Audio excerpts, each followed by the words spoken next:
ഭാഷയുടെ വഴക്കമാണ് ഒരു കവിയെ സാക്ഷ്യപ്പെടുത്തുന്നത്. ഭാഷയുടെ ഒതുക്കമാണ് ഒരു കവിയെ നിർണയിക്കുന്നത്. ഈ കാര്യത്തിൽ ശ്രദ്ധിക്കപ്പെടുന്നവനായി മാറും ജോയ് പാലയ്ക്കമൂല എന്ന് എഴുത്തുകാരൻ പവിത്രൻ തീക്കുനി പറഞ്ഞുവെച്ചത് കവിതകളെ വിലയിരുത്തിയാണ്. വയനാടിന്റെ സ്വന്തം ജോയ് പാലയ്ക്കമൂലയുടെ രചനാ വൈവിധ്യങ്ങൾ മലയാള സാഹിത്യ ലോകത്തിന് വലിയ മുതൽക്കൂട്ടായി മാറിക്കഴിഞ്ഞു. നോവലുകളും കഥാസമാഹാരങ്ങളും കവിതാ സമാഹാരങ്ങളും ഓർമ്മക്കുറിപ്പുകളുമൊക്കെയായി സൃഷ്ടികൾ ഏറെ വന്നു കഴിഞ്ഞു. സമൂഹത്തിലെ ചില ജീർണിച്ച കാഴ്ചകളിൽ നിന്ന് മുഖം തിരിക്കാതെ ആ പൊള്ളുന്ന അനുഭവങ്ങളെ, യാഥാർത്ഥ്യങ്ങളെ ബോധ്യപ്പെടുത്തുവാനുള്ള ശ്രമങ്ങളാണ് ജോയ് പാലയ്ക്കമൂല നിർവഹിക്കുന്നത്. യാഥാർത്ഥ്യങ്ങളിൽ പൊലിമ തിരുകാതെ നേരെ പറയുന്ന രചനാശൈലി എഴുത്തുകാരന്റെ കൃതികളെ വായനക്കാരിലേക്ക് അടുപ്പിക്കുന്നു. ജീവിതത്തിന്റെ വ്യത്യസ്തമായ സന്ദർഭങ്ങളെ, ചിന്തകളെ, കാഴ്ചകളെ, കേൾവികളെ ഒരു ക്യാൻവാസിൽ എന്ന പോലെ വരച്ചിട്ടിരിക്കുകയാണ് ജോയ് പാലയ്ക്കമൂല. തന്റെ ജീവിതോപാധിയായ ഭൂമിയളവിന്റെ സങ്കീർണമായ അനുഭവ സാക്ഷ്യങ്ങളുടെ നേർപകർപ്പാണ് അളന്നു തീരാതെ എന്ന ഒരു സർവേയറുടെ ആത്മകഥ. പ്രമേയ വൈവിധ്യം കൊണ്ട് ശ്രദ്ധേയമായ വയനാടിന്റെ സ്വന്തം ജോയ് പാലയ്ക്കമൂല ഇന്ന് അക്ഷരഭൂമികയിൽ.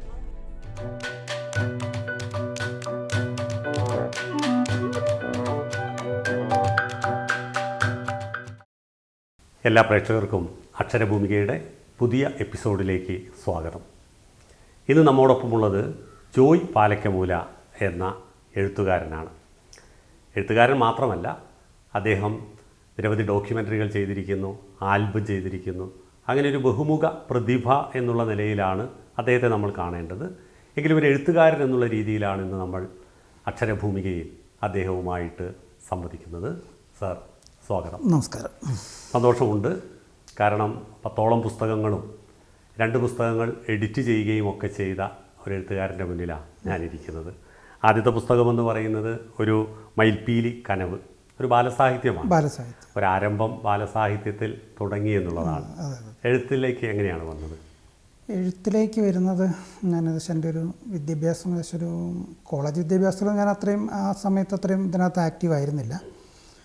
പോളിടെക്നിക്കിലൊക്കെ പഠിക്കുമ്പോൾ കഥാരചന, കവിതാരചന, അതിനകത്ത് അങ്ങനെ ഒരു വെറുതെ ഒന്ന് ഉപന്യാസ രചന, ഏകദേശം 3-നകത്തും ഒരു വലിയ കുഴപ്പമില്ലാത്ത ഫസ്റ്റ് സെക്കൻഡൊക്കെ ആയിട്ട് 2-3 പ്രൈസ് കിട്ടി. അത് നമുക്കൊരു ചെറിയൊരു പ്രചോദനമായിരുന്നു.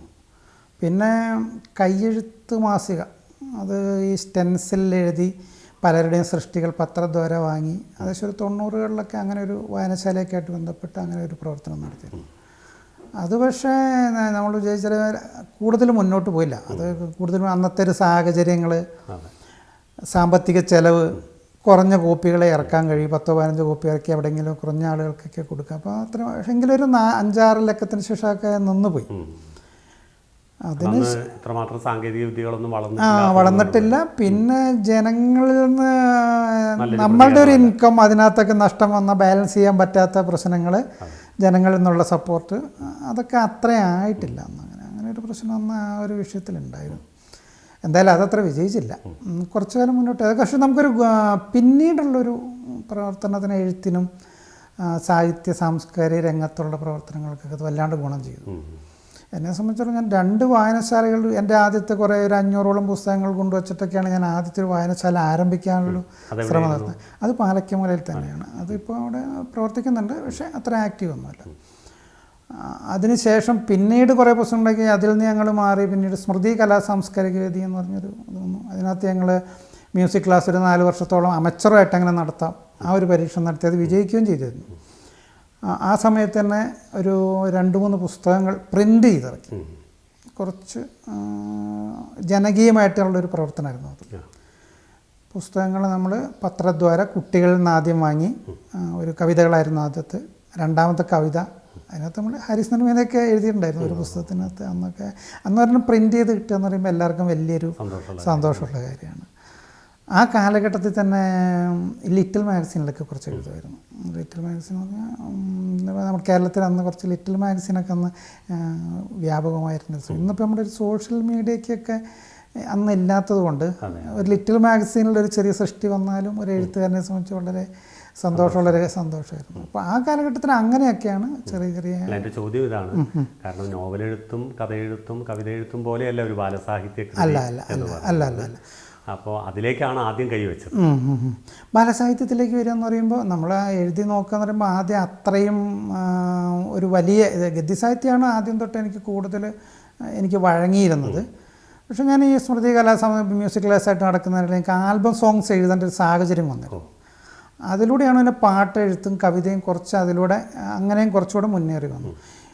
ഇതിനിടയിൽ എന്ന് വെച്ചാൽ നമുക്ക് ബാലസാഹിത്യത്തിലേക്ക് നമ്മൾ വരിക എന്ന് ഉദ്ദേശിക്കുമ്പോൾ ആദ്യം ബുദ്ധിമുട്ടില്ലാത്ത ഒരു സാഹിത്യത്തിൽ നമ്മൾ കൈവച്ച് നോക്കാമെന്നുള്ളൊരിതുണ്ടാവില്ല. ബുദ്ധിമുട്ടില്ലാതെന്നില്ല, ബാലസാഹിത്യമാണ് പൊതുവെ ബുദ്ധിമുട്ട്. അതെ, ബാലസാഹിത്യമാണ് ബുദ്ധിമുട്ട്. എങ്കിലും കുട്ടികൾക്കുള്ളതിലേക്ക് പോകാമെന്നുള്ളൊരു ചിന്തയാണ് ആദ്യം തോന്നി. കുട്ടികൾക്ക് വേണ്ടിയിട്ട് വരുന്ന വയനാടിൻ്റെ ചരിത്രം തന്നെയായിരുന്നു ശരിക്കും അത്. വയനാടിൻ്റെ ചരിത്രം 1970കളിലുള്ള 2 കുട്ടികളുടെ പ്രണയം എന്ന് പറയാൻ പറ്റില്ല, അവരുടെ സ്നേഹവും ഇതെല്ലാം കൂടി അവരുടെ ഒരു വേർപാടും ഒക്കെ ചേർന്നുകൊണ്ട് അതിലൂടെ ഒരു വയനാടിൻ്റെ ചരിത്രം, അന്നത്തെ ഒരു വയനാടിൻ്റെ പരിസരം, അത് സാഹിത്യത്തിലൂടെ ഇന്നത്തെ കുട്ടികൾക്ക് എങ്ങനെ പറഞ്ഞു കൊടുക്കാമെന്നുള്ളതായിരുന്നു ശരിക്കും ആ ബാലസാഹിത്യകൃതിയുടെ ശരിയായ ഒരു ലക്ഷ്യവും അതായിരുന്നു. അത് കുറേയൊക്കെ വിറ്റുപോയ പുസ്തകമാണ് കേട്ടോ. അത് ഒരുവിധം വയനാട്ടിലെ എനിക്കൊരു 50% വായനശാലകളിലൊക്കെ അതുണ്ട്, ആ പുസ്തകമൊക്കെ ഉണ്ട്. പിന്നെ അതുപോലെ തന്നെ അതിന് കുറേ പുസ്തകങ്ങൾക്ക് ശേഷം കഥയുറങ്കുടിൽ എന്ന് പറയുന്ന പിന്നെ മറ്റൊരെണ്ണം കൂടി. അത് പക്ഷേ നൂറ്റാണ്ടുകൾക്ക് മുമ്പുള്ള വയനാട്ടിലെ ഒരു ദുരിതം, പ്രത്യേകിച്ചും ഗോത്ര വിഭാഗങ്ങളുടെ ഒരു ദുരിതം, അതാണ് അതിനകത്ത് കൂടുതൽ പ്രാധാന്യം കൊടുത്തിരിക്കുന്നത്. വയനാട്ടിലെ ഗോത്ര ജനതയുടെ ഒരു ജീവിതം അതിനകത്തേക്ക് നമ്മൾ സൂക്ഷിച്ചു നോക്കുമ്പോൾ നമുക്ക് അതിനകത്തുള്ള നിഷ്കളങ്കത, അവരുടെ ഒരു ജീവിതത്തിൽ ഒരിക്കലും അവർക്ക് സന്തോഷം കിട്ടാത്തൊരു ജീവിതം, അത് വയനാട്ടിലുള്ള എഴുത്തുകാരത് പറയാൻ ബാധ്യസ്ഥരാണ്. വയനാട്ടിലുള്ള എഴുത്തുകാരതിനെക്കുറിച്ച് ഇനിയും കൂടുതൽ പറഞ്ഞു വരണം എന്നൊക്കെയാണ് ഞാൻ ഉദ്ദേശിക്കുന്നത്. അപ്പോൾ എനിക്ക് അതിനകത്തൊക്കെ എപ്പോഴും പ്രചോദനമായിരുന്നു ശരിക്കും പറഞ്ഞാൽ KJ ബേബി ആയിരുന്നു കേട്ടോ. ശരിക്കും പറഞ്ഞാൽ ബേബിച്ചേട്ടൻ്റെ ഒരു പ്രചോദനം, ബേബിച്ചേട്ടനെ ഞാൻ അക്കാര്യത്തിൽ വളരെ നിരീക്ഷിച്ചിട്ടുണ്ട്. ബേബിച്ചേട്ടൻ എപ്പോഴും ഈ ഗോത്ര ജനതയുടെ ജീവിതത്തിൻ്റെ അവരുടെ വിദ്യാഭ്യാസം കനവ് തന്നെ കനവ്. അപ്പോൾ അദ്ദേഹം അവരുടെ സാഹിത്യത്തിലും ഒക്കെ കുറേ ശ്രദ്ധിച്ചപ്പോൾ ഞാൻ ഈ പുസ്തകം കഴിഞ്ഞ ദിവസം എൻ്റെ പുസ്തകം ഇറങ്ങിയപ്പോഴും ഞാൻ അദ്ദേഹത്തിന് കൊണ്ട് കൊടുക്കുന്നുണ്ട്.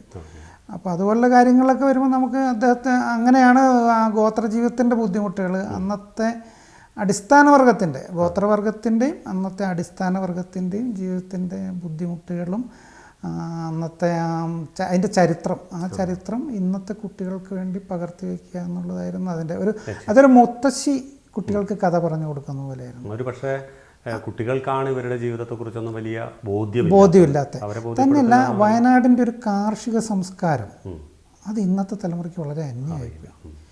അപ്പോൾ ആ 1-2 നൂറ്റാണ്ടുകൾ അതിന് മുമ്പും കാർഷിക സംസ്കാരം തന്നെയായിരുന്നു ഉണ്ടായിരുന്നത്. പക്ഷേ ആ സംസ്കാരം ശരിക്കും കുട്ടികളിലേക്ക് എത്തിക്കാൻ ഇത്തരം സാഹിത്യത്തിന് ചെറിയൊരു പങ്ക് വഹിക്കാൻ കഴിയുമെന്ന് എനിക്ക് തോന്നുന്നു. അപ്പോൾ ഒരു മുത്തശ്ശി കഥയുടെ പ്രാധാന്യം, ഇന്ന് മുത്തശ്ശിമാരില്ല, കുട്ടികൾ മുത്തശ്ശികളെന്ന് കഥ കേൾക്കുന്നില്ല. അപ്പോൾ മുത്തശ്ശി കഥയിലൂടെ നമുക്കത് പറഞ്ഞു കൊടുക്കുക. അപ്പോൾ മുത്തശ്ശിക്കഥയുടെ ഒരു പ്രാധാന്യവും കൂടി നമ്മളതിനകത്ത് ഇന്നത്തെ സീരിയൽ സംസ്കാരങ്ങളിൽ നിന്ന് വ്യത്യസ്തമായി എങ്ങനെ, അത് ആ പുസ്തകത്തിൽ തന്നെ പറയുന്നുണ്ട്. ഇന്നത്തെ ഈ സീരിയൽ സംസ്കാരങ്ങളിൽ നിന്ന് മുത്തശ്ശിക്കഥകൾക്ക് എത്രമാത്രം വാല്യൂ ഉണ്ടെന്നും അത് എങ്ങനെ കുട്ടികളിലേക്ക് എത്തിപ്പെടേണ്ടതാണെന്നും കൂടി ആ പുസ്തകം പറഞ്ഞു വയ്ക്കുന്നുണ്ട്. ഒരു മയിൽപ്പീലി കനവിന് ശേഷം എഴുതിയ പുസ്തകമാണ് ഒരു കഴുതയും ഞാനും. നോവലാണ്. അതിൻ്റെ ഒരു പശ്ചാത്തലം എനിക്ക് തോന്നുന്നത്, അത് വായിക്കുമ്പോൾ കേരളത്തിലെ ഒരു പ്രശസ്തയായിട്ടുള്ള ഒരു നക്സലൈറ്റ് ജീവിതം അതിൽ കൊണ്ടൊരു വനിതയുടെ ജീവിതത്തിൻ്റെ എവിടെയൊക്കെയോ തൊട്ടുപോകുന്നത് പോലെ. അതുണ്ട്, അത് തീർച്ചയായും ഉണ്ട്. അവരുടെ ജീവിതത്തിൻ്റെ ഒരു സ്വാധീനം. ഉദാഹരണത്തിന് നമ്മളൊക്കെ ഏകദേശം മാഷുടെയൊക്കെ ഏജൊക്കെ നമ്മുടെ തുല്യാന്ന് നമുക്ക് തോന്നുന്നു. അപ്പോൾ കോളേജിലൊക്കെ പഠിക്കുന്ന കാലങ്ങളിലൊക്കെ ഏതാണ്ട് 80, 70, 90കളിലൊക്കെ ഈ നക്സൽ പ്രസ്ഥാനങ്ങൾ അന്നത്തെ യുവാക്കളിൽ ഒരു ചെറിയ സ്വാധീനം ചെലുത്തിയിരുന്നിട്ടുണ്ട്. അന്നത്തെ ആ രൂപത്തിൽ അജിതയെ പോലുള്ളവരൊക്കെ ചെലുത്തിയിരുന്നൊരു സ്വാധീനം അന്നത്തെ യുവാക്കളുണ്ട്. അപ്പോൾ അത് ഇന്ന് എങ്ങനെ അതിൻ്റെ ഒരു പ്രാധാന്യം, അല്ലെങ്കിൽ അതെങ്ങനെയായിരുന്നു അന്ന് സമൂഹത്തിൽ പിന്നെ അതിൻ്റെ ഉണ്ടാക്കിയൊരു എഫക്റ്റ്, അതും അതിനുശേഷം എൻ്റെ 2ാം പകുതി എന്ന് പറഞ്ഞാൽ ഒരു ഫാൻറ്റസിയാണ്. അവരുടെ പൗരമായും ഇതില്ലല്ലോ, എങ്ങനെയാണ് ഒരു കഴുതയിലൂടെ അത് ആ കഥ അതിനെ കുറച്ചുകൂടെ മുന്നോട്ട് കൊണ്ടുപോവുകയാണ്. അത് സമൂഹത്തിന് നേരെ ഒരു കഴുതയെ തിരിച്ചു വെച്ചുകൊണ്ട് അന്നത്തെ സമൂഹത്തിൻ്റെ സഞ്ചാരങ്ങളെ നോക്കിക്കാണാനുള്ളൊരു ശ്രമം കൂടിയാണത്. ഞാനത് കൂടുതൽ കിടക്കാന്ന് പറഞ്ഞാൽ അതൊരു വിമർശനാത്മകമായൊരു കാര്യമായതുകൊണ്ട് അത് കൂടുതൽ ഒരു എക്സ്പ്ലെയിൻ ചെയ്യേണ്ടതിൽ അത് വായനക്കാർ ആ രൂപത്തിൽ അതിലേക്ക് എത്തിച്ചേരട്ടെ എന്നാണ് എനിക്ക് ആസ്വാദനം ഏത് രീതിയിലാണോ അല്ലെങ്കിൽ പോലും അതിൽ നമ്മളൊരു സ്വാഭാവികത കാണുന്നുണ്ട്. സ്വാഭാവികം കാണുന്നുണ്ട്. അതൊരു ഫാൻറ്റസി ആയിട്ട് കഴുതയെ കൊടുക്കാൻ കാരണം എന്ന് വെച്ചാൽ മനുഷ്യനെല്ലാത്തിലും മോശമായിട്ട് ചിത്രീകരിക്കുന്ന ഒരു ജീവിയാണ് കഴുത. പക്ഷെ കഴുതയിലൂടെ നമുക്ക് മനുഷ്യനെ തന്നെ നമ്മൾ പിന്നെ തിരിച്ച് എങ്ങനെ മനുഷ്യൻ്റെ പോരായികളിലേക്ക് ഒരു കണ്ണാടി പോലെ എങ്ങനെ തുറന്നു വയ്ക്കാൻ കഴിയും എന്നുള്ള ഒരു നോവലായിട്ട് അത് രണ്ടും കൂടി സംയുക്തമായിട്ട് ചേർത്തുകൊണ്ടാണ്, അതായത് ഒരു വിപ്ലവത്തെയും ഈ കഴുതയും കൂടി ചേർത്തുകൊണ്ടാണ് കഴുതയും ഞാനെന്ന രണ്ടാമത്തെ ലഘു നോവലായിരുന്നു. പിന്നെ വന്നത് പാതയോരം എന്ന് പറയുന്നതും വയനാടിൻ്റെ പശ്ചാത്തലത്തിൽ നിന്ന് ആരംഭിച്ച് കോഴിക്കോട് ജില്ലയിൽ അവസാനിക്കുന്ന, അതായത് ഒരു നാടോടി ബാലൻ്റെ ജീവിതം അത് പുരോഗമിക്കുന്നതും അത് അവസാനം അതൊരു എങ്ങനെ അയാൾ എല്ലാം നേടിക്കഴിയുമ്പോഴും അയാൾക്ക് ഒരിക്കലും പിന്നെ വീണ്ടും ഈ ഭിക്ഷാടനത്തിലേക്ക് തന്നെ തിരിച്ചു പോവുക. അയാൾ അപ്പോഴത്തേക്ക് അയാൾ പ്രായമാകുന്നുണ്ട്, അയാൾ വീണ്ടും അതിലേക്ക് തന്നെ തിരിച്ചു പോകാൻ ഒരു ഉൾവിളി, ആ ഉൾവിളിയാണ് അതിനകത്ത് നമ്മൾ ഉദ്ദേശിക്കുന്നത്. എപ്പോഴും ഞാൻ ഈ അക്ഷരഭൂമികയിൽ വയനാട്ടിലെ നിരവധി എഴുത്തുകാരുമായിട്ട് സംവദിച്ചിരുന്നു.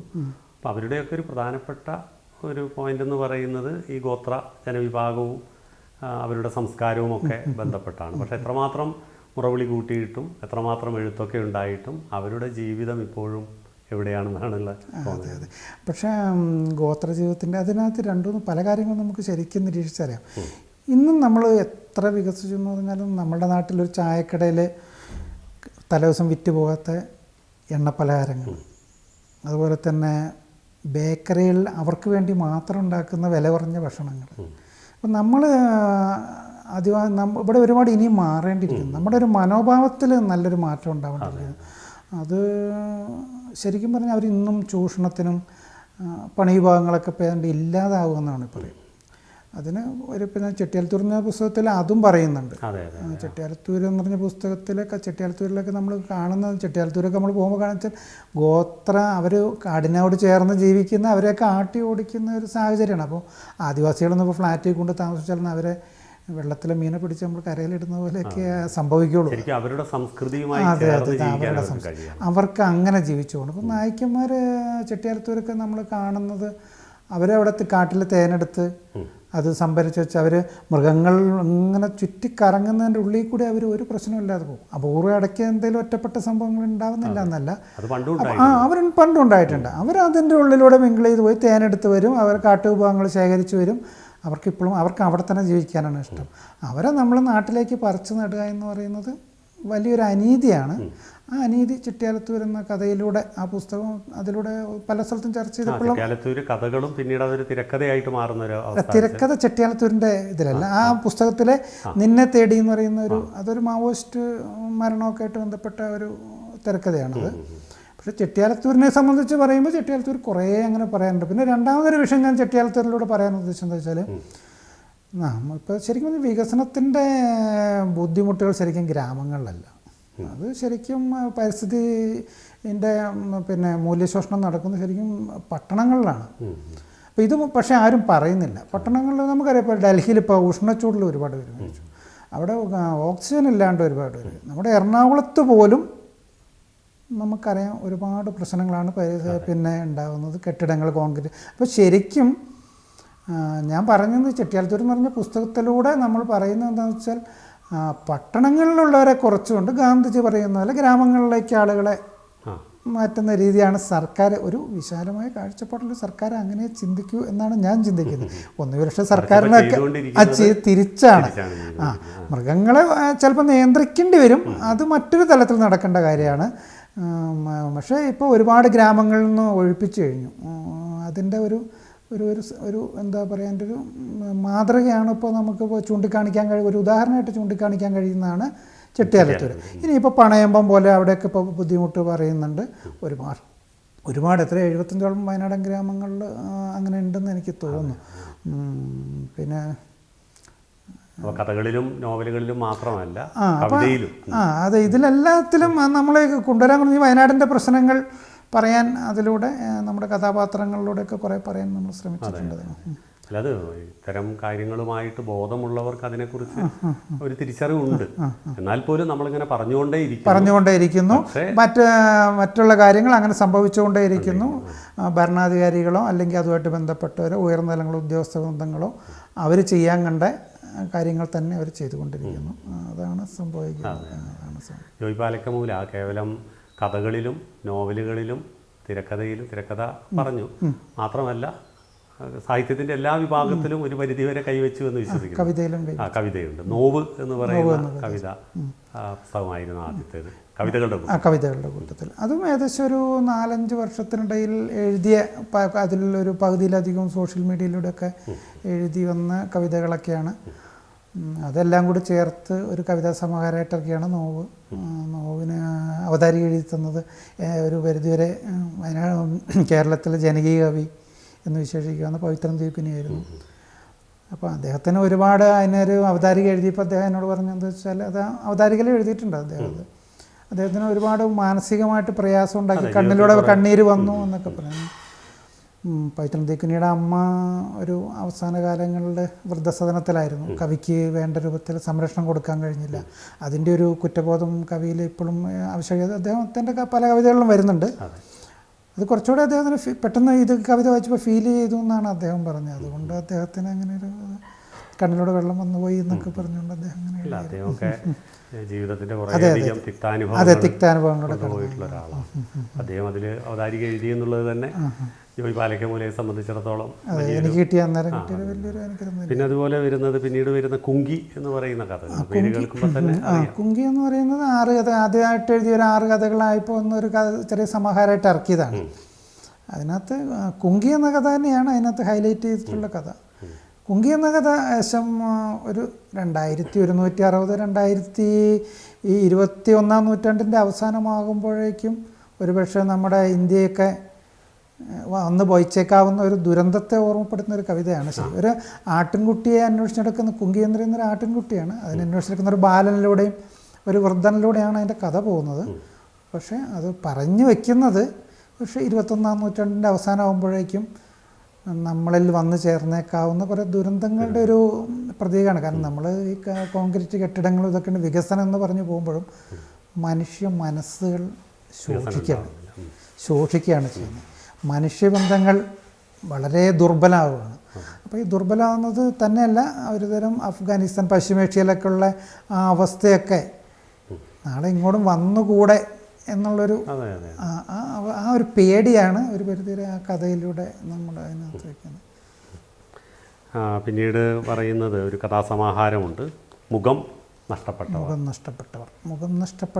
ചെട്ടിയാലത്തൂരിന് ശേഷം ഇറങ്ങിയ ആണ് മുഖം നഷ്ടപ്പെട്ടവരിൽ ഞാൻ കുറച്ച് പരീക്ഷണങ്ങൾ നടത്തിയ ഒരു കഥാസമാഹാരം കൂടിയായിരുന്നു. പക്ഷെ ആ പരീക്ഷണങ്ങൾ വേണ്ടത്ര ശ്രദ്ധിക്കപ്പെട്ടില്ല എന്നുള്ളത് ഒരു എഴുത്തുകാരൻ എന്ന നിലയിൽ നമുക്കുണ്ടാകുന്ന ചെറിയ നിരാശ അതിനകത്തുണ്ട്. പരിധി വരെ ഞാൻ ചോദിക്കാൻ ഉദ്ദേശിക്കുന്നത്, ഇപ്പോൾ വയനാട്ടിൽ നിരവധി സാഹിത്യകാരന്മാരുണ്ട്. ഇപ്പോൾ നമ്മളെടുത്ത് പറയാവുന്ന കുറേ പേര്, OK ജോണി അടക്കമുള്ള നിരവധി പേര്. വയനാട്ടിലെ എഴുത്തുകാർ അവരുടെ എഴുത്ത് വളരെ പ്രഗത്ഭമാണ്, അല്ലെങ്കിൽ പ്രാധാന്യമേറുന്ന ഒക്കെയാണ്. പക്ഷേ അതിലേക്ക് വായനക്കാർ എത്രമാത്രം എത്തുന്നുണ്ട്, അല്ലെങ്കിൽ മറ്റ് ജില്ലകളിലെ എന്ന് തന്നെ ഞാൻ പറയാം എഴുത്തുകാരെ പോലെ നമുക്ക് ഒരു പ്രശസ്തിയും പ്രസിദ്ധിയും ഒക്കെ കിട്ടുന്നില്ല. അത് കഴിഞ്ഞ ദിവസം ഞങ്ങളുടെ ഒരു പുസ്തക പ്രകാശനത്തിൽ ആലങ്കോട് ലീലാകൃഷ്ണൻ സാർ അത് പ്രത്യേകം പറഞ്ഞിരുന്നത്. അദ്ദേഹം പുസ്തക പ്രകാശനം ചെയ്തുകൊണ്ട് പറഞ്ഞത് എന്താണെന്ന് വെച്ച് കഴിഞ്ഞാൽ വയനാട്ടിലെ എഴുത്തുകാരെല്ലാം വയനാട്ടിൽ തന്നെ ഒതുങ്ങി പോവുകയാണ്. ഒരു പരിധി വളരെ ചുരുക്കം ചിലർ വളരെ നാമമാത്രം. ഇപ്പം അർഷാദ് ബത്തേരി കുറച്ചൊന്ന് വയനാടിന് പുറത്ത് പേര് എടുത്തിട്ടുണ്ട്. അതുപോലെ OK ജോണി, അദ്ദേഹമാണ് ഈ മുഖം നഷ്ടപ്പെട്ടെന്ന പുസ്തകത്തിന് അവതാരിക എഴുതിയത്. അതിനകത്ത് ആദ്യത്തെ കഥ ഒരു ഗ്രീക്ക് പശ്ചാത്തലം തന്നെയാണത്. രണ്ടാമത്തതും ഒരു ഫാൻറ്റസി ആണ്. അപ്പോൾ ഇതെല്ലാം നമ്മൾ ചെയ്യുമ്പോഴും വയനാട്ടിലെ എഴുത്തുകാർക്ക് അതാണല്ലോ മാഷ് ചോദിച്ചത്. വയനാട്ടിലെ എഴുത്തുകാരെ സംബന്ധിച്ചിപ്പോൾ എനിക്ക് ഏറ്റവും ഇഷ്ടപ്പെട്ട വയനാട്ടിലെ എഴുത്തുകാരൻ ശ്രീ KJ ബേബിയാണ്.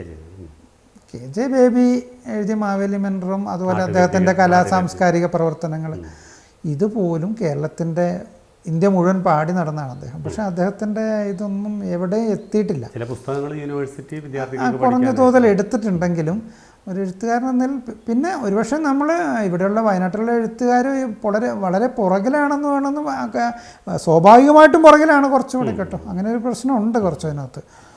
വയനാട്ടിൽ നിന്ന് നല്ല എഴുത്തുകാർ അത്രയും ഉയർന്നു വന്നിട്ടില്ല. കാരണം വയനാട്ടിലെ എഴുത്തുകാരിൽ 10-15 പുസ്തകങ്ങളൊക്കെ ഉള്ള ആരും എഴുതിയിട്ടില്ല. അതും താഴോട്ടൊക്കെ പോയി കഴിഞ്ഞാൽ 40, 50, 100 പുസ്തകങ്ങളിൽ എഴുത്തുകാരൊക്കെ ഉണ്ട്. താഴെ പോയി കഴിഞ്ഞാലൊക്കെ വളരെയധികം പേരുണ്ട്, 100 പേര്. ഇപ്പം എൻ്റെ ഈ അടുത്ത ഒരു ബാലസാഹിത്യത്തിന് അവതാരിക എഴുതുന്ന ഏഴംകുളം മോഹൻകുമാർ 50 പുസ്തകം അദ്ദേഹം ഇപ്പോൾ പൂർത്തിയാക്കിയിട്ട് ഇന്ന് അതിൻ്റെ ചടങ്ങ് നടക്കുന്നുണ്ട്.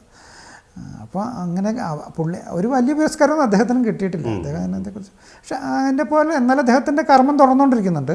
അല്ല, അതാണ് ഏറ്റവും പ്രധാനം. അതെ അതെ അതെ. വായനക്കാരുടെ എണ്ണം എന്ന് പറയുന്നത് ചിലപ്പം നല്ല വായനക്കാരുണ്ടാകും, വെറുതെ പുസ്തകം ഒന്ന് മറച്ചു നോക്കി പോകുന്നവരുണ്ടാകും. പിന്നെ കലാ സംസ്കാരങ്ങളിൽ വയനാട് എന്തുകൊണ്ടോ വയനാട് എല്ലാ കാര്യങ്ങളിലും അല്പം പിന്നോട്ട് നിൽക്കുന്നുണ്ട്, വികസനത്തിൻ്റെ. പിന്നെ വയനാടിൻ്റെ സാംസ്കാരിക ചരിത്രവും അല്ലെങ്കിൽ വയനാടിൻ്റെ ഭൂതകാല സ്മൃതികൾ വയനാട്ടിലെ എഴുത്തുകാർക്ക് എങ്ങനെ വയനാടിന് പുറത്ത് എത്തിക്കാൻ കഴിയും എന്നുള്ളൊരു വലിയൊരു ഇതുണ്ട്. വയനാട്ടിലെ എഴുത്തുകാരിൽ അത്രയധികം ആളുകൾ ആ റിസ്ക് എടുത്തിട്ടില്ല. വയനാടിൻ്റെ ഭൂതകാല സ്മൃതികൾ നമ്മൾ അതിലൊന്നാണ് നമ്മുടെ ഗോത്ര ജീവിതങ്ങളൊക്കെ അതുമായിട്ട് ബന്ധപ്പെട്ടാണ്. അത് തന്നെ കഥയുറങ്ങും കൂടി ഞാൻ ആ ഒരു ലക്ഷ്യം കൂടി വെച്ചുകൊണ്ടാണ് വയനാട്ടിലുള്ള മിത്തുകളെയും വയനാട്ടിലുള്ള ചരിത്രങ്ങളെയും 1-2 നൂറ്റാണ്ടുകൾ അത് വയനാടിന് പുറത്തേക്ക് എത്തിക്കാമെന്ന്. പക്ഷേ അത് അങ്ങനെ പോയില്ല. എന്നോടത് പ്രസാധകർ പറഞ്ഞത് കുറേ കൂടി ഗുണകരമാവും പോകുമെന്നൊക്കെ പറഞ്ഞിരുന്നെങ്കിലും അവരും അതിന് വേണ്ടത്ര പ്രൊമോഷൻ കൊടുത്തില്ല, പുസ്തകം അങ്ങനെ പോയിട്ടില്ല. അതിനകത്ത് ഒറ്റമുലച്ചി അതുള്ള കാര്യം. ഈ ഒറ്റമുലച്ചി എൻ്റെ ഒരു നോവലായിട്ട് വരുന്നുണ്ട്, ഞാൻ എഴുതിക്കൊണ്ടിരിക്കുന്നതാണ്. അപ്പോൾ അതിലും അതേ പരീക്ഷണം തന്നെ വീണ്ടും തുടരുകയാണ് ശരിക്കും പറഞ്ഞാൽ. മറ്റൊരു വളരെ പ്രധാനപ്പെട്ട ഒരു ചോദ്യം, അങ്ങ് ഒരു സർവേയറാണ്, ഒരു ആത്മകഥയാണ് അളന്നു തീരാതെ അല്ലേ, ഒരു സർവേയറുടെ ആത്മകഥ എന്ന് പറയും. ഒരുപക്ഷെ എനിക്ക് തോന്നുന്നത് അങ്ങയുടെ ജോലിയുമായി ബന്ധപ്പെട്ടുള്ള കുറച്ച് കാര്യങ്ങൾ അതിലേക്ക് കൂടുതലായിട്ട് വന്നിട്ടുണ്ട് എന്നുള്ളതാണ്. എൻ്റെ ജോലി അതിനകത്ത് ജോലിയുമായി ബന്ധപ്പെട്ട് തന്നെയാണ് പുസ്തകം. അളന്ന് തീരാതെ എന്ന് പറയുന്നത് സർവേ ആയിട്ട് ബന്ധപ്പെട്ട അളവ് എന്നതായിട്ട് ബന്ധപ്പെട്ട് തന്നെയാണ്. പക്ഷേ അതിലൂടെ ഞാൻ പറയുന്നത് ഒരുപാട് മനുഷ്യജീവിതങ്ങൾ തന്നെയാണ് അതിനകത്തോട് പറയാൻ. അതെ, പ്രത്യേകിച്ചും കളക്ടറേറ്റിന് മുന്നിൽ ജെയിംസിൻ്റെ കാര്യങ്ങളൊക്കെ പറഞ്ഞ് ശരിക്കും പറഞ്ഞാൽ ആരാണ് നമ്മൾ ജെയിംസിന് വേണ്ടിയൊക്കെ ഇവിടെ ശബ്ദിക്കുക എന്നൊരു പ്രശ്നമില്ല. അപ്പോൾ എഴുത്തുകാരൻ്റെ രൂപത്തിൽ അതിനെ അവതരിപ്പിക്കണം, മറ്റുള്ളവരുടെ ശ്രദ്ധയിലേക്ക് കൊണ്ടുവരാനുള്ള ശ്രമങ്ങളായിരുന്നു. അതാണ് അതിനകത്തൊക്കെ ഉദ്ദേശിച്ചത്. ഇത്തരത്തിലുള്ള അനവധി സംഭവങ്ങൾ അത്തരത്തിലുള്ള ജീവിതവുമായി ബന്ധപ്പെട്ടാണ് ഞാൻ ചോദിക്കുന്നത്. കഥയിലേക്ക് അത് എത്രമാത്രം വന്നു എന്നെനിക്കറിയില്ല, എന്നാൽ പോലും അങ്ങനെ കുറേയധികം അനുഭവങ്ങളില്ലേ, കുറേ അനുഭവങ്ങൾ. ആ അനുഭവങ്ങളുടെ പശ്ചാത്തലമാണ് അതിനകത്ത് പോലെ ഞാൻ പറഞ്ഞില്ല. അതിനകത്ത് വേറെ ഒരാളാണ് ഞാൻ അറിയുന്നത്. ഇപ്പോൾ 20 വർഷത്തോളമായിട്ട് കോടതികളിൽ കേസെടുന്ന ഉന്തോത്തിൽ കൃഷ്ണൻകുട്ടി. അദ്ദേഹം ഇത്തിരി ലക്കിടി സ്വദേശിയാണ്, ഒരു പരിസ്ഥിതി പ്രേമിയാണ്. അദ്ദേഹം ഗൾഫിൽ പോയിട്ട് വന്നപ്പോഴത്തേക്ക് അദ്ദേഹത്തിൻ്റെ മുന്നിൽ പലരും പല വശത്ത് കയറിപ്പോയി. പിന്നീട് സിവിൽ കേസ് നടത്തി അദ്ദേഹത്തിന് കേസൊന്നും ശരിയായ രൂപത്തിൽ വന്നപ്പോൾ ഈ കാലതാമസം വലിയൊരു പ്രശ്നമാണ്. കാലതാമസം ശരിക്കും പറഞ്ഞാൽ കോടതികളോ അതിൻ്റെ ഉള്ളിലുള്ളവരോ അതിൻ്റെ പുറത്തുള്ളവരൊന്നും അപ്ഡേറ്റ് ചെയ്യാത്തൊരു സാധനമാണ്. നമ്മളൊന്നും ബ്രിട്ടീഷുകാരെ പിന്തുടർന്ന് പോയിരുന്നു, അതൊക്കെ അപ്ഡേറ്റ് ചെയ്യേണ്ട കാലം എന്നോ. അപ്പോൾ അത് ഈ പുസ്തകത്തിലൂടെ കുറേ പറയാൻ ഞാൻ ശ്രമിച്ചിട്ടുണ്ട്. ഞാൻ കുറേക്കാലം കോടതികളിൽ കമ്മീഷൻ്റെ കൂടെയും ആമീൻ്റെ കൂടെയൊക്കെ വർക്ക് ചെയ്ത് അനുഭവം വെച്ചുകൊണ്ട് അവരുടെ ജീവിതവും പലരുടെ ഇത് നീതി കിട്ടാണ്ട് വരുന്നതും. അപ്പോൾ അത് എന്തുകൊണ്ടായാലും ആ സിസ്റ്റത്തിൽ നമ്മൾ അപ്ഡേഷൻ നടക്കുന്നില്ല. അത് ഒരുപക്ഷെ ഭരണകൂടമാണോ ചിന്തിക്കേണ്ടത്, നിയമനിർമ്മാണമാണോ വേണ്ടത്? ഇപ്പോൾ ഈ ആമീൻ്റെ ഒക്കെ കൂടെ പോകുന്ന സമയത്ത് നമുക്ക് ചില നീതി നിഷേധങ്ങൾ തിരിച്ചറിയാൻ അതൊക്കെ ഞാൻ പുസ്തകങ്ങളിൽ പറഞ്ഞിട്ടുണ്ട്. അവിടെ നമുക്കൊന്നും ചെയ്യാൻ കഴിയില്ല. അതായത് നമ്മൾ ഇത് ഇന്നയാൾക്ക് അനുകൂലമായിരിക്കും എന്ന് പറഞ്ഞ് അതിൻ്റെ വിസ്താരങ്ങളും വിധിയൊക്കെ വരുമ്പോൾ ജസ്റ്റ് സമയമൊക്കെ ഉള്ളപ്പോൾ ഞാൻ കയറി നോക്കിയിട്ടുണ്ട്. നമ്മൾ വിചാരിച്ച പോലെ ഒന്നും ചിലപ്പോൾ വന്നോളന്നില്ല. അതിനെ പിന്നീട് ഞാൻ വക്കീൽമാരോടൊക്കെ ചോദിച്ചിട്ടുണ്ട്, എന്താ ആ കേസ് അങ്ങനെ നമ്മുടെ കൂടെ പോകുന്നവരോടൊക്കെ ഞങ്ങൾ പിന്നീട് ഒന്നിച്ച് പോകുമ്പോൾ ചർച്ച ചെയ്യുമ്പോൾ അത് അതിനകത്ത് നമ്മൾ പറഞ്ഞ കാര്യം ആ വിഷയമല്ല കോടതി പരിഗണിച്ചത്, മറ്റ് ചില ആംഗിളിലാണ് അതിനെ പരിശോധിച്ചതെന്നൊക്കെയാണ് അവർ പറയുക. ഇനിയിപ്പോൾ എങ്ങനെ പരിശോധിച്ച് കഴിഞ്ഞാലും കോടതി കാര്യങ്ങൾ നടന്നു പോകണമെങ്കിൽ സാമ്പത്തിക ചെലവ് വല്ലാതെ വരുന്നൊരു കാര്യമാണ്. കാരണം സാധാരണ കീഴ്ക്കോടതികളിൽ ഒരു വക്കീലിൻ്റെ ഫീസ് വരാം, ഇവിടുന്ന് തോറ്റു കഴിഞ്ഞാൽ ഹൈക്കോടതിയിലേക്ക് ചെല്ലുമ്പോൾ. വലിയ കമ്പനികളൊക്കെ കേസ് അങ്ങനെ തന്നെയാണ് പലരെയും പാവങ്ങളെ തോൽപ്പിക്കുന്നത്. ഈ എസ്റ്റേറ്റുകളൊക്കെ കേസുകളിൽ സാധാരണക്കാരനെ തോൽപ്പിക്കുന്നത് അങ്ങനെയാണ്, പണം കൊണ്ടാണ്.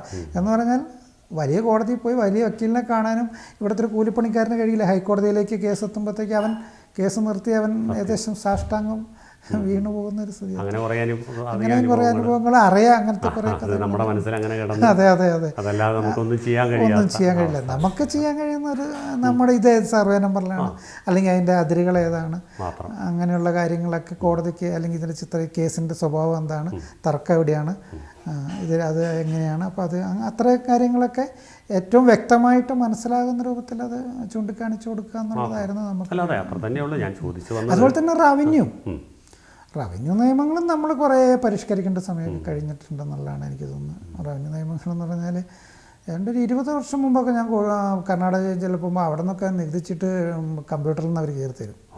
നമ്മൾ ഏകദേശം ഒരു 3-4 വർഷമായിട്ടുള്ള അവിടേക്ക് എത്തിയിട്ട് നമ്മൾ അവരെ പല കാര്യങ്ങളും നമ്മൾ കളിയാക്കുന്നുണ്ടെങ്കിൽ ടെക്നോളജിയിലൊക്കെ അവർ നമ്മളെക്കാളും മുമ്പിൽ ഫോർവേഡായിപ്പോയി. ഇന്നും നമുക്കൊരു നല്ല കുറ്റമറ്റൊരു സർവേ റെക്കോർഡുകൾ പിന്നെ കേരള സർക്കാരിനില്ല. എല്ലാ വില്ലേജുകളുടെയും അപ്ലോഡ് ചെയ്യാവുന്ന, നെറ്റിലൊന്ന് അപ്ലോഡ് ചെയ്യാവുന്ന രൂപത്തിലേക്ക് എത്തിയിട്ടില്ല. അതെ അതെ അതെ. ഏതായാലും ആ പുസ്തകത്തിൽ അതൊരു ആത്മകഥ തന്നെയാണ്. ഒരുപക്ഷെ എനിക്ക് തോന്നുന്നത് നൊമ്പരങ്ങളുള്ള അറിവുകളുടെ ഒരു അല്ല, അതിനകത്ത് ഏറ്റവും അവസാനം ഞാൻ പറഞ്ഞു നിർത്തുന്നത് വലിയൊരു ഇതിലായിരുന്നു. അതായത് നമ്മളൊരു വലിയ ഭൂപരിഷ്കരണ നിയമത്തിൻ്റെ ഗുണഭോക്താക്കളാണ് ഇവിടെയുള്ള മലയാളികളെല്ലാവരും തന്നെ. അതിന് നമുക്ക് അന്നത്തെ അത് നടപ്പിലാക്കിയവരോടൊക്കെ നമുക്ക് നന്ദിയും കടപ്പാടും ഒക്കെ ഉണ്ട്. പക്ഷേ ഇന്ന് അതിൽ നിൽക്കില്ല. ഇന്ന് ശരിക്കും പറഞ്ഞൊരു 2ാം ഭൂപരിഷ്കരണ നിയമം നടപ്പിലാക്കേണ്ട സമയം. പക്ഷേ അന്നേരം ആദ്യത്തെ ഭൂപരിഷ്കരണ നിയമത്തിൽ നമ്മൾ വെള്ളം ചേർക്കാൻ എന്താ വഴിയെന്നാണ് ഇപ്പോൾ ഉന്നത തലങ്ങളിൽ ആലോചിച്ചുകൊണ്ടിരിക്കുന്നത്. അവിടേക്കാണ് പോകുന്നത്. അതായത് പോസിറ്റീവായിട്ടല്ല, നെഗറ്റീവായിട്ടാണ് കാര്യങ്ങൾ പോകുന്നത്. ഏതായാലും സ്വന്തം പുസ്തകങ്ങളോടൊപ്പം തന്നെ മറ്റുള്ളവരുടെ കവിതകളെ ഒക്കെ ഉൾപ്പെടുത്തിക്കൊണ്ട് മലമുകളിലെ മഞ്ഞുതുള്ളികൾ എന്ന് പറയുന്നൊരു പുസ്തകവും അതുപോലെ തന്നെ കുഞ്ഞാറ്റക്കൂടുകൾ എന്ന് പറയുന്ന 2 പുസ്തകങ്ങൾ എഡിറ്റ് ചെയ്തു. അതിനു മുമ്പ് എൻ്റെ 11ാമത്തെ പുസ്തകം ഈ കഴിഞ്ഞ ആഴ്ച ഇറങ്ങി, ഇയോ എന്ന് പറയുന്നത്. ഞാൻ വളരെ പ്രതീക്ഷയോടുകൂടി കാത്തിരിക്കുന്ന ഒരു പുസ്തകമാണ് ഇയോ. അത് അതിൻ്റെ ഒരു ചർച്ചകൾ ഇനിയിപ്പോൾ വരും എന്ന് പ്രതീക്ഷിക്കുന്നു. പലരും വായിച്ച് അതിൻ്റെ റിവ്യൂ ഒക്കെ ഇട്ട് വരുമ്പോൾ വരുമെന്നാണ് പ്രതീക്ഷിക്കുന്നത്. ഗ്രീക്ക് ഇതിഹാസത്തിൽ ഇയോ എന്ന് പറയുന്നൊരു സിയൂസ് ദേവനെ ഒരു പ്രണയിനിയായിരുന്ന ഇയോയിലൂടെ ആണ് ആ കഥ പോകുന്നത്. അതൊരു ആഖ്യായികയാണ്, എൻ്റെ ഒരു സ്വതന്ത്രമായൊരു ആഖ്യായികയാണ്. അതായത് പുരാതന കാലത്ത് അതിനകത്തെ കുറിച്ചൊക്കെ പറഞ്ഞു പോയാൽ അങ്ങനെ നമ്മൾ കാട് കയറി പോകുമെന്ന് എനിക്ക് സംശയമുണ്ട്. അതായത് പുരാതന കാലത്തൊക്കെ എന്ന് പറഞ്ഞാൽ സമ്പന്ന വിഭാഗങ്ങൾ, അക്കാലത്തും സമ്പന്ന വിഭാഗങ്ങളുണ്ടായിരുന്ന, അതായത് പ്രഭുക്കന്മാരുടെ കുടുംബങ്ങളിലൊക്കെ ഉണ്ടാകുന്ന ഗർഭങ്ങൾ ദൈവത്തിൻ്റെ ആണെന്നും, അതേസമയം പാവപ്പെട്ട സ്ത്രീകൾ പിന്നെ ഏതെങ്കിലും കാരണവശാൽ അവരിലൊരു കുറ്റം ആരോപിക്കപ്പെട്ടാൽ, ഒരു ലൈംഗികമായിട്ട് കുറ്റം ആരോപിക്കപ്പെട്ട് കഴിഞ്ഞാൽ അവരെ കല്ലെറിഞ്ഞു കൊല്ലുന്ന ഒരു സമ്പ്രദായം, അങ്ങനെ ഒരു കാലഘട്ടമായിരുന്നു ഈ BC-യിലൊക്കെ മെയിനായിട്ടുണ്ടായിരുന്നത്. അതിൻ്റെ ഒരു BC-യുടെ ചരിത്രത്തിൻ്റെ പശ്ചാത്തലത്തിലൂടെ നമുക്ക് കടന്നു വന്ന അന്നത്തെ ദുരന്തങ്ങൾ, പലായനങ്ങൾ, ജീവിതത്തിൻ്റെ അതൊക്കെ അതിനൂടെ ഒരു ആഖ്യായികയിലൂടെ പറയാനാണ് എത്തട്ടെ എന്ന് ആശംസിക്കുകയാണ്. പിന്നീടാണ് ഞാൻ ഈ പറഞ്ഞ 2 പുസ്തകങ്ങൾ. അത് നല്ലൊരു അനുഭവമായിരുന്നു.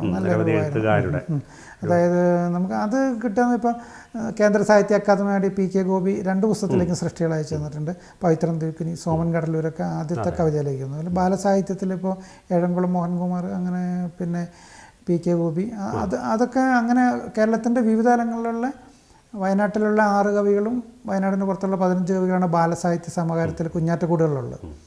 കുഞ്ഞാറ്റക്കൂടുകൾ കുറേ വിദ്യാലയങ്ങളിലും ഇതൊക്കെ ഞങ്ങളിപ്പോൾ തന്നെ കൊടുത്തിട്ടുണ്ട്.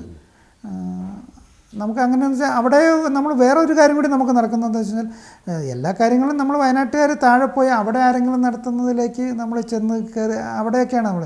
ഇവിടെ നമുക്ക് വയനാട്ടിൽ നിന്നുകൊണ്ട് തന്നെ മറ്റ് എഴുത്തുകാരെ വയനാട്ടിലേക്ക് കൊണ്ടുവന്ന് വയനാട്ടിൽ നിന്ന് ഏകോപിപ്പിക്കുന്ന ഒരു രീതി, അങ്ങനെ ഒരു ശ്രമം കൂടി നടത്തുക. അപ്പോൾ നമ്മൾ വയനാട്ട് അങ്ങനെ വരുമ്പോഴാണ് നമുക്ക് മറ്റ് ജില്ലകളിലുള്ള എഴുത്തുകാരൊക്കെ ആയിട്ട് കുറേ കൂടി നന്നായിട്ട് ഇടപഴകാനും അവരുടെ ആശയങ്ങളും അപ്പം അങ്ങനെ വരുമ്പോൾ നമുക്ക് നേരത്തെ സാറ് പറഞ്ഞതുപോലെ ഈ എന്തുകൊണ്ട് വയനാട്ടുകാർ പിന്തള്ളപ്പെട്ടു പോകുന്നു എന്നുള്ള ചിന്തകൾക്കൊക്കെ നമുക്ക് കുറേയൊക്കെ അതിൻ്റെ ആഴങ്ങൾ അറിയാനും നമുക്ക് മാറ്റങ്ങൾ വരുമെന്ന് പ്രതീക്ഷിക്കാം.